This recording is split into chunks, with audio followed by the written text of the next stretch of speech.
Whoa! So this is Radioland, huh?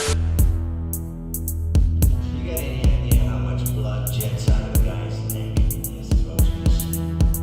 Are you weird? Yes, I am weird. Do you know what the most frightening thing in the world is? It's here.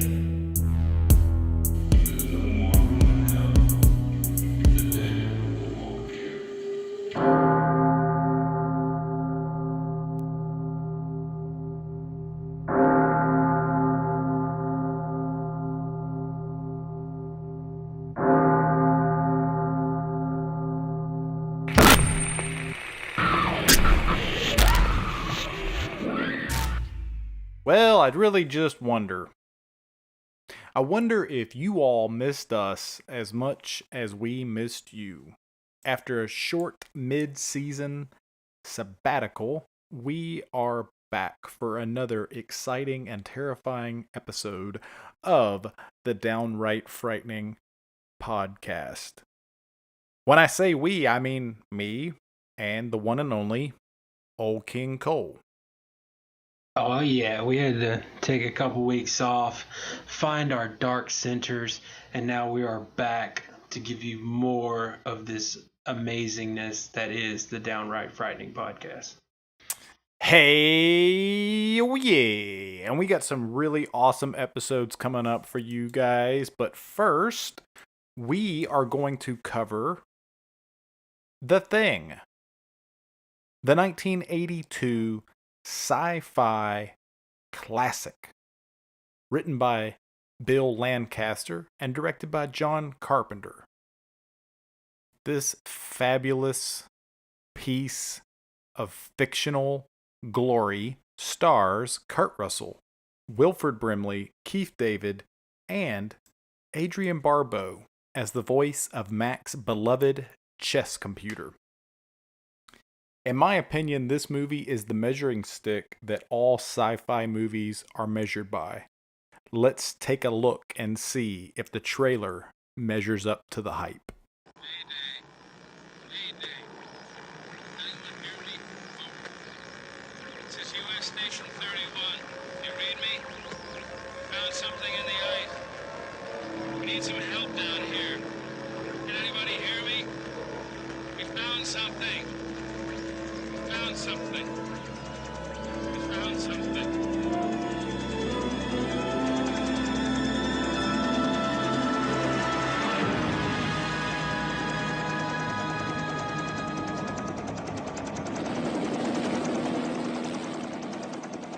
12 men have just discovered something.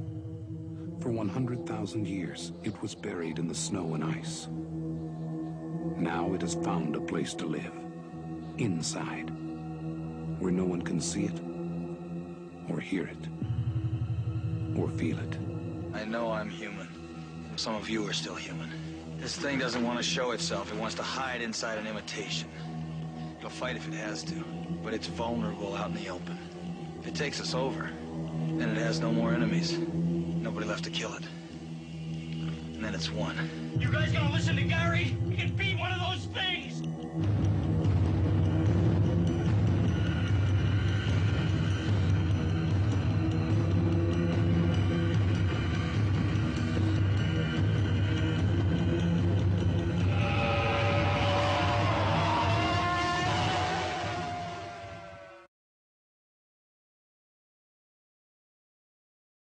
All right, so that trailer is pretty good.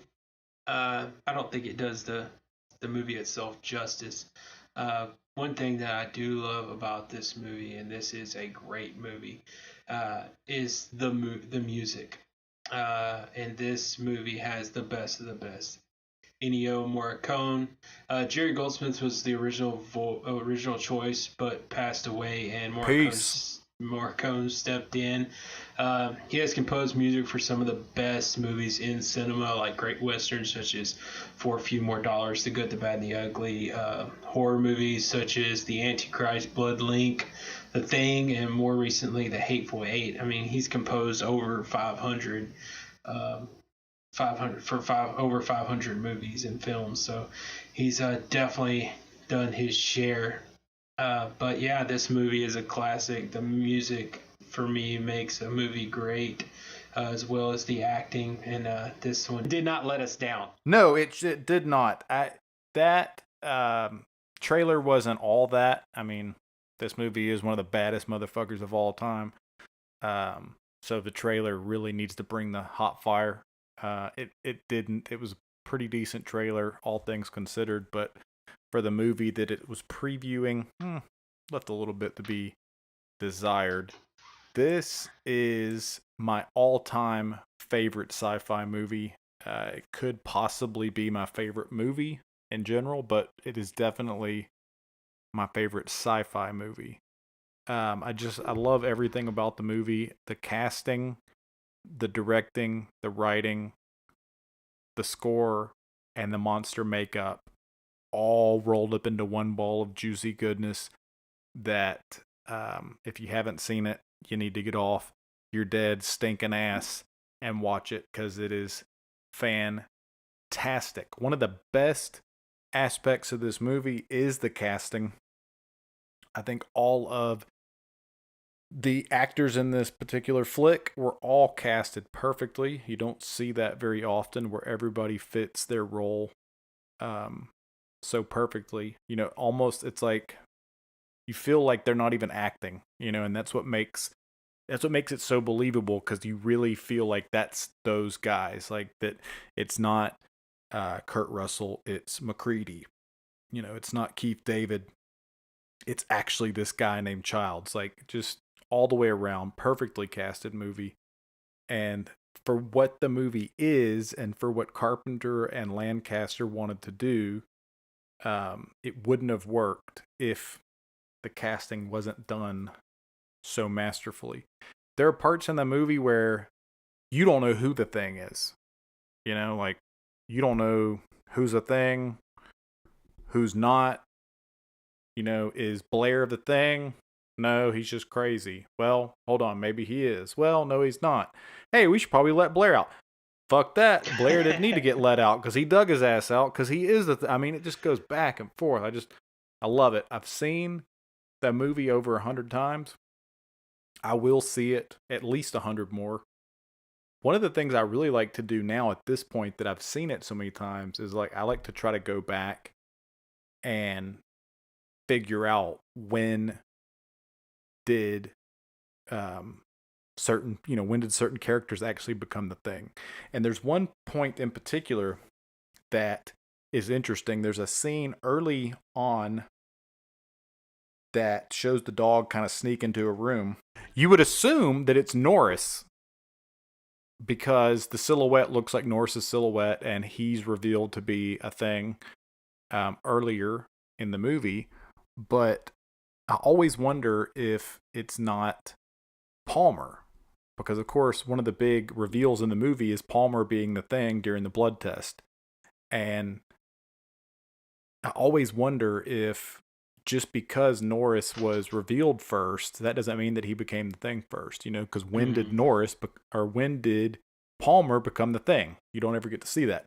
There is one strange part in the movie that doesn't, I don't know, I feel like there's a deleted scene or something that's just missing, but it's Fuchs. Like, the whole thing with Fuchs, like, he gets found in the snow, burned up, and they find his glasses, and I don't know. It's just, yeah, there's something missing there. This whole movie, I mean, this is a really great movie. And I'm going to say right now, to all you sorry sacks that were out there in 1982 before we were even born that didn't go to the theaters and see this movie and make it the box office success that it should have been, I'm disappointed. You did John Carpenter wrong by doing that. Yeah. Because, I mean, now this is a classic movie. And it has risen to the stardom that it deserves now. You know, I just, this movie's so good, and I'm always looking for, one thing that I'm always looking for with this movie is action figures. My son collects horror action figures, and he's got a whole lot of them. We actually have a really cool diorama action figure set with McCready, and he's, it's the scene where they're in the kennel. It's pretty awesome. It's a really rare set, and we actually found it at a thrift store of all places. But I'm always looking for other little goodies and gadgets and trinkets from the movie. And in fact, there is a board game of the movie. It's a tabletop RPG, and it's really good. It's awesome. It's really in depth. The cards all have quotes from the movies, and it's really cool. I mean, you could not make a better board game for this movie than what they did, and it's only a couple years old. The only issue with the game is that it requires a lot of players, and fuck people. But it's hard to get enough people together to all play the game, because I think you need like 4 people. Well, I know what we're doing when I make it out there. There you go. It's awesome. It is awesome.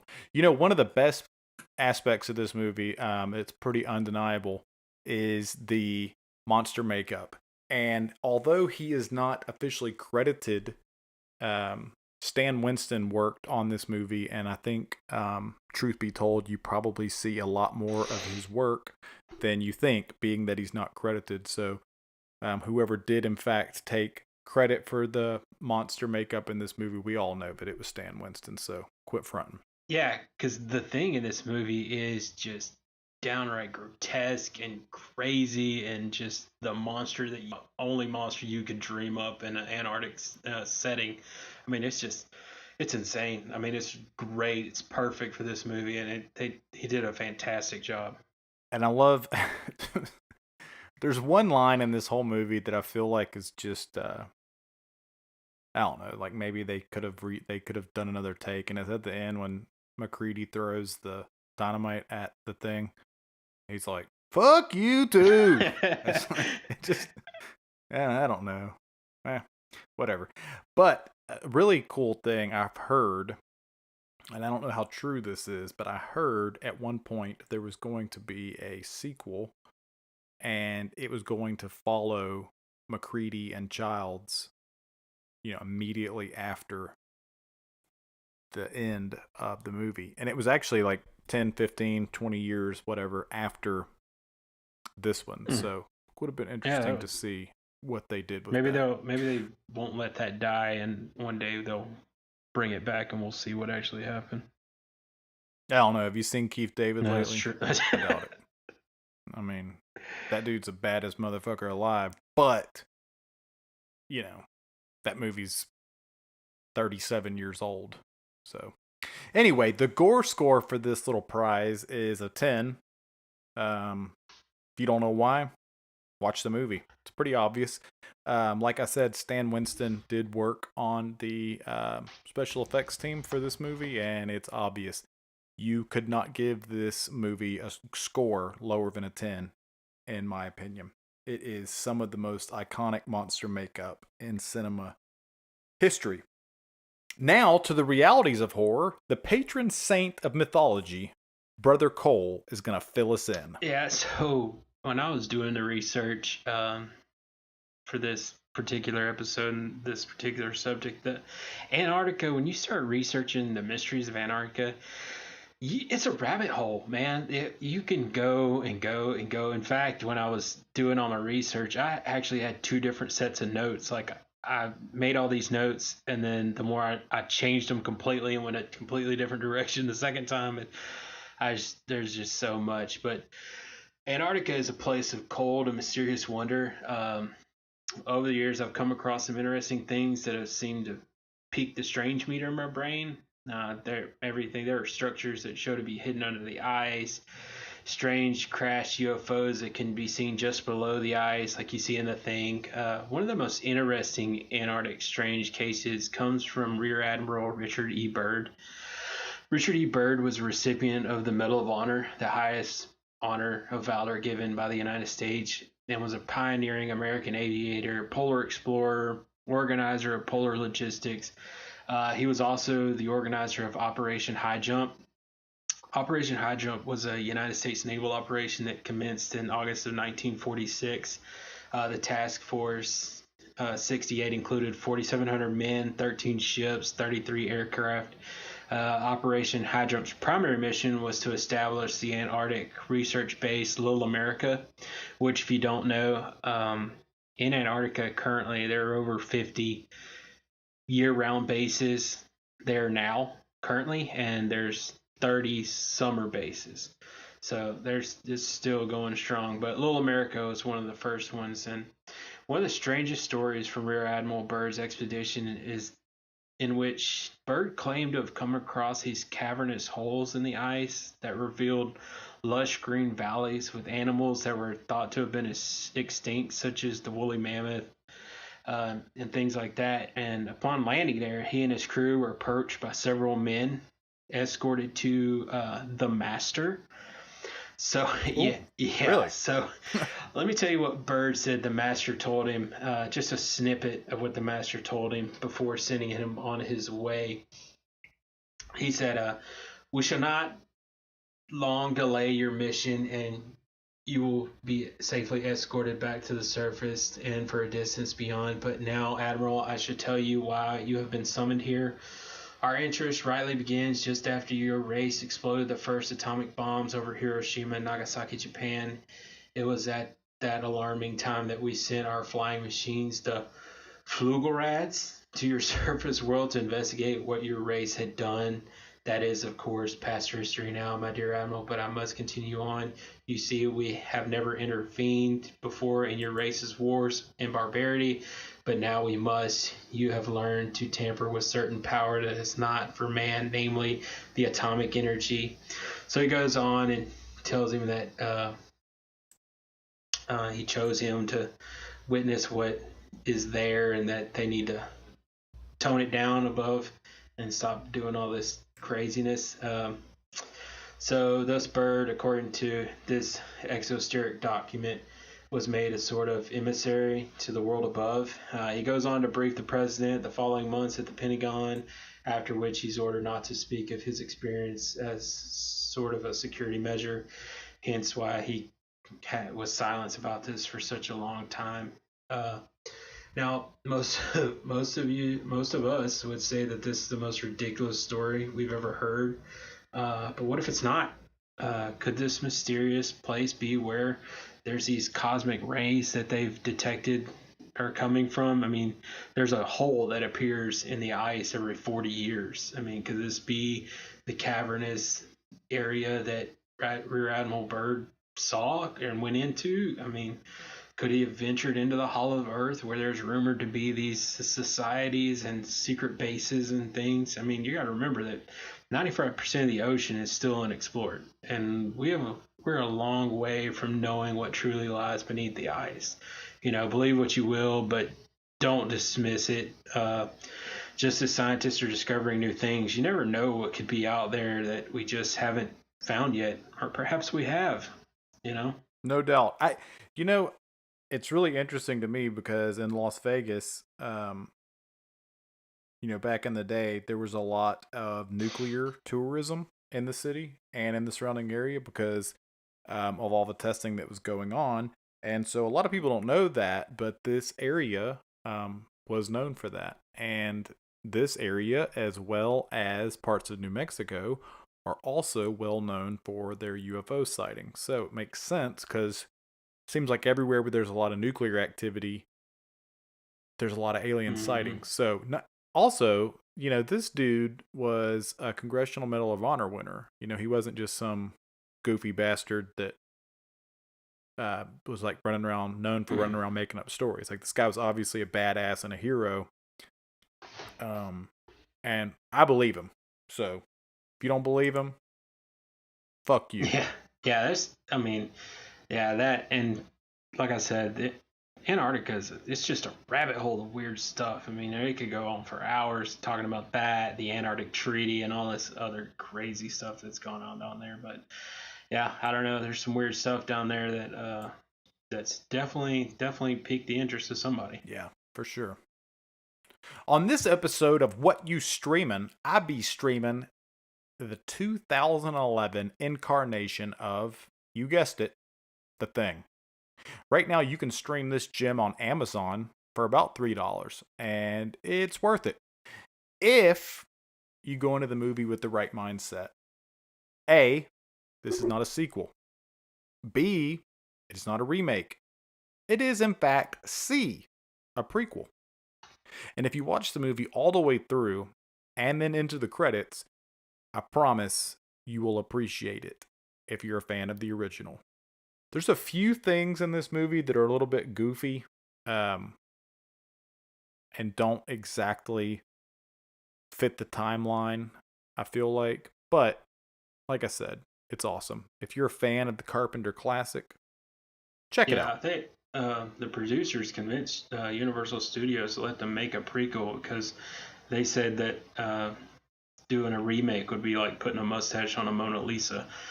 So they said they did stick with the same title, The Thing, but that's just because they couldn't think of anything better, you know. Yeah, but it works. I mean, I love it.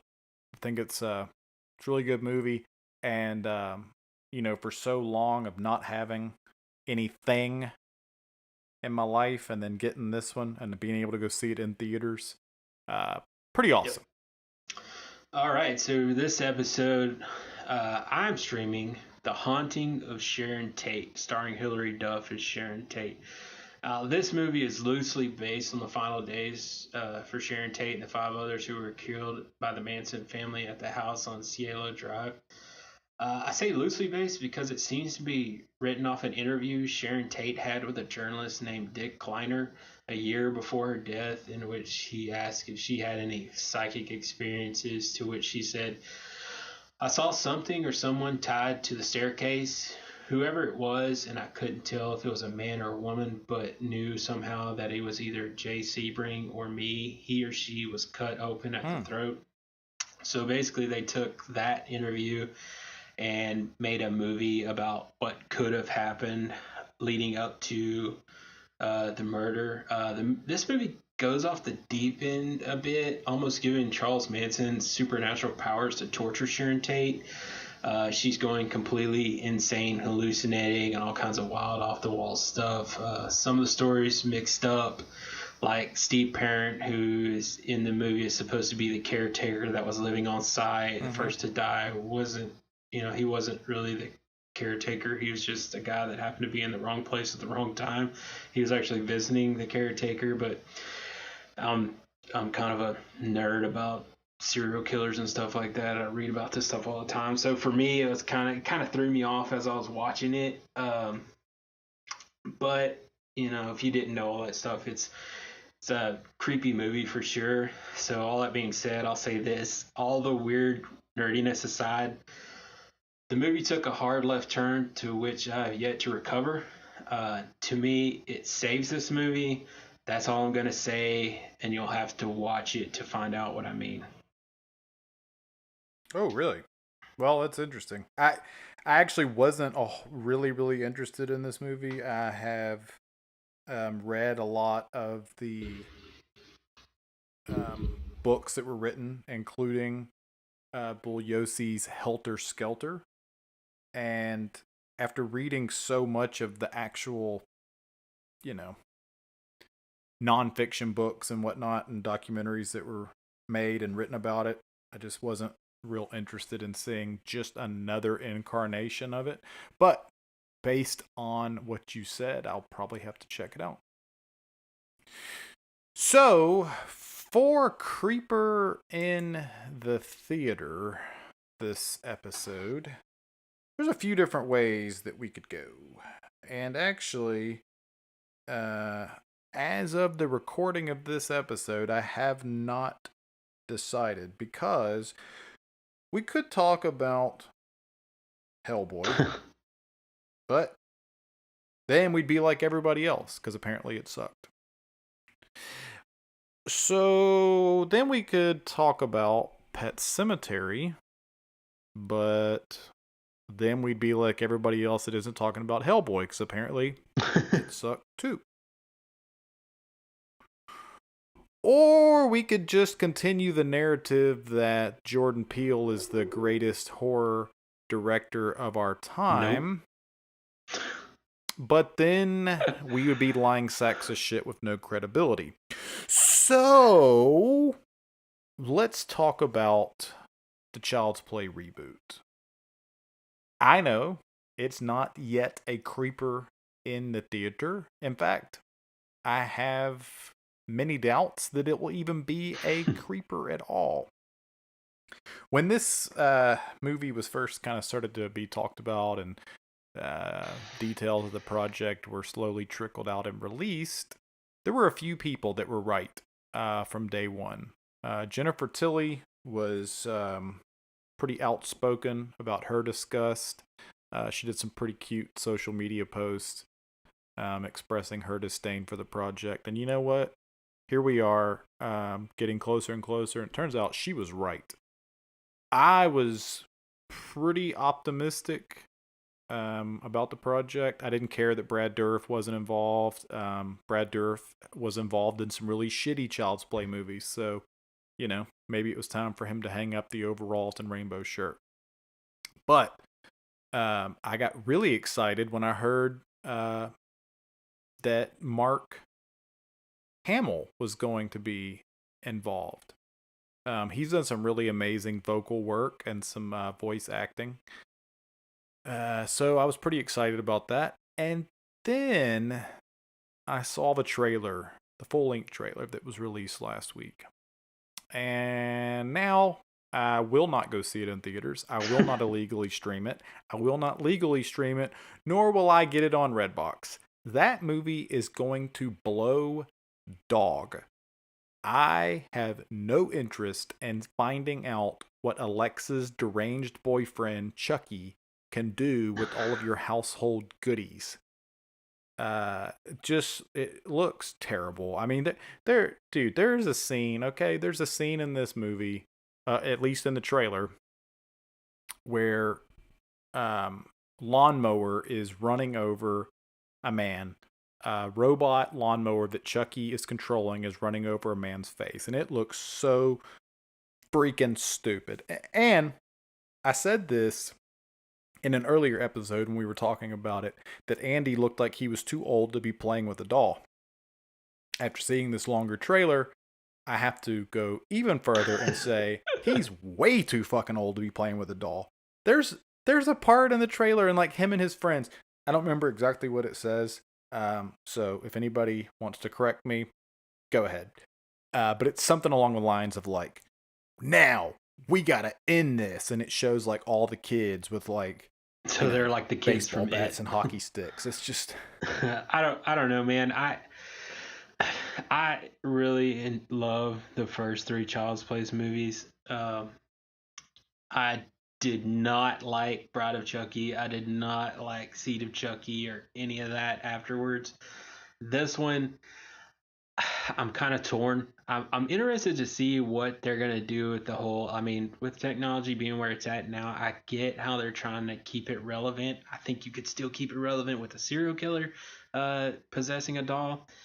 I mean, look at Annabelle. I mean, it's a demon possessing a doll. I mean, it's pretty much back it where they're trying to change it, go a different direction, look at a different angle of what they could go with, with all the Alexa stuff that people have in their homes now. I think it's more of a relevant storyline. So I'm interested to see what's going to happen. Will I go to the theater and see it? Probably not. I'll probably wait till it's streaming on my Netflix or something. But I mean, it's for me. I see where they're trying to go, and I'll probably end up watching it and seeing what it's actually about. But that whole lawnmower thing—that's ridiculous. yeah, it's real dumb, and I didn't actually mind Bride of Chucky and Seed of Chucky because it had Jennifer Tilly in it. I'll just leave it at that. But Chucky is not a robot. Chucky is one of a billion good guy dolls.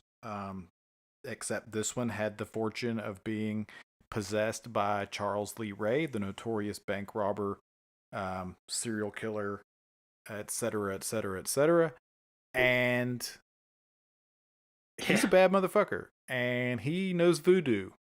He's not Alexa's deranged boyfriend. So, the hell with this movie. Anybody that's involved in it can jump off a bridge for all I care. Fuck them.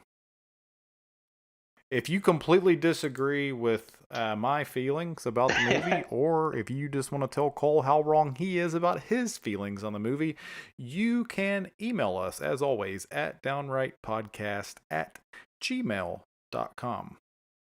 If you'd like to keep up with the rest of our shenanigans, you can also like and follow us on Facebook and Instagram at, you guessed it, Downright Podcast. That's about it for this episode. We appreciate you for tuning in and sticking with us through our mid-season break. We'll see you next time. Later, Gator. Take him off the air now, please. It can't end. Stop it now. Turn it off. Stop it. Mr. Pop. Stop it. Eat. Stop it. Stop